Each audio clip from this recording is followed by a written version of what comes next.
Okay, so we have our object painted, and now what we're going to do is we're going to go into rendering this some more. And so one of the things I've done is I have changed my material from the matte cap metal to a default metal.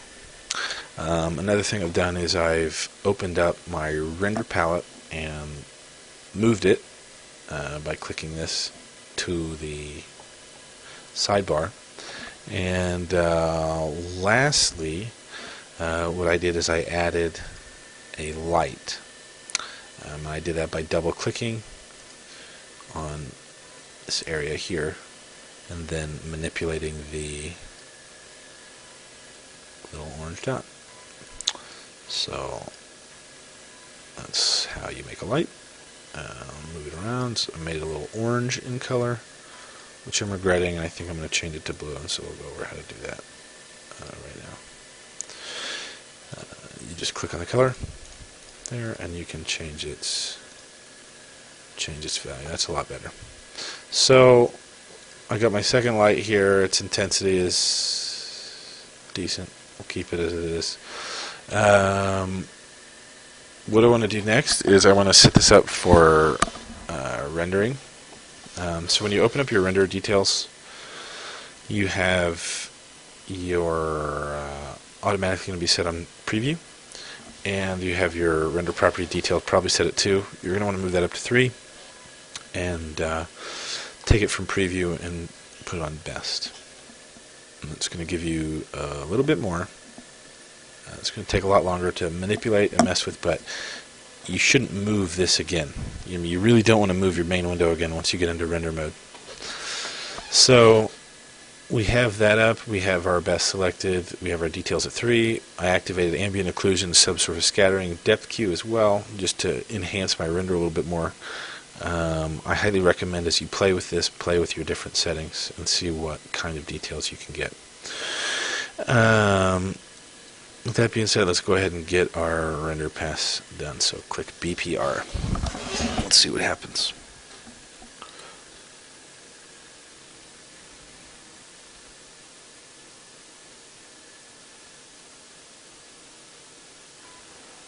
Okay, so what it did there is if you noticed, it added a couple shadows. It took my lighting into account and did everything it wanted to do.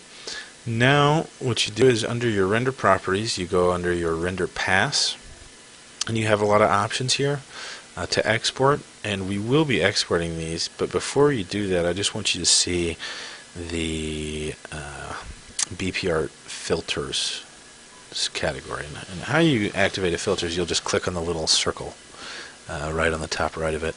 And so this is a noise. You have lots of different filters you can get into, and I recommend it. Playing with them, you can get some cool stuff out of these. Mainly things, if you need color, some color saturation stuff, obviously that changed my deal there. Let's see what the negative looks like. Well, that's a little bit too strong. Red, green filter, blue filter. Let's see what the blue filter looks like. I always like a good blue filter, which I like the way that looks as well. So we'll keep them. No, I won't keep it. No, I'm going to keep it. I'm keeping it. Final answer. And that's good. So, you can stack these by adding multiple ones. And you can really start to get some, interesting looking renders out of your ZBrush. Let's turn my noise up a little bit. I just want a little bit of noise, and I'll make this kind of my base images I'm going to work with. That's how I get that out, as I go into my BPR render pass, and when you click on the object, all these different ones, it's made a bunch of different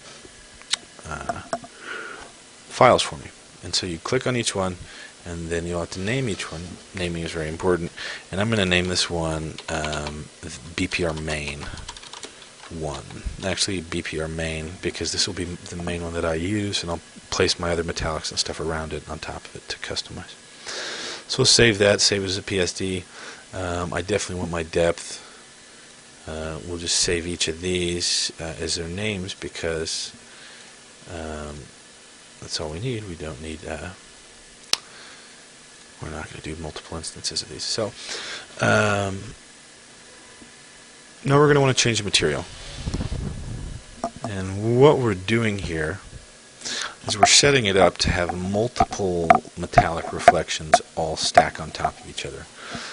Because the light in your render is going to react to one material different than another, and when you combine those materials in an external program, you can really get some excellent looking, unique looking details. So, it's a little bit of a different looking one. I'm going to click on the shaded BPR, and I'll do this as BPR 1. And I'm going to do a sequence of these now with different textures. So I want a chrome. Let's get some chrome. Let's see what the chrome does. Hopefully our chrome is going to give us a decent reflection. It's probably a little darker than a bright one, but a little bit to work with. Yeah, it's not too much, but we'll save it. BPR 2.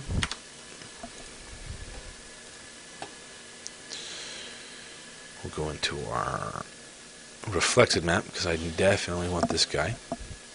And what I'm going to use this guy for some interesting scratch detail at the end. And we will let's render that.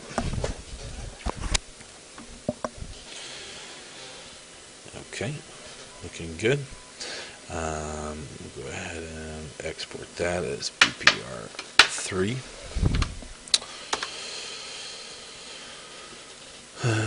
What else do we got here? What else do we want to use? We got glow.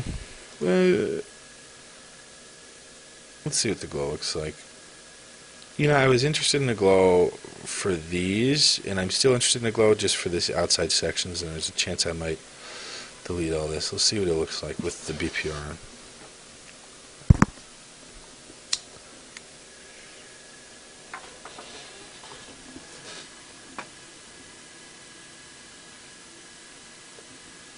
Okay, I don't hate it, and it can actually be used very lightly for something. So we'll name that a little different. Glow.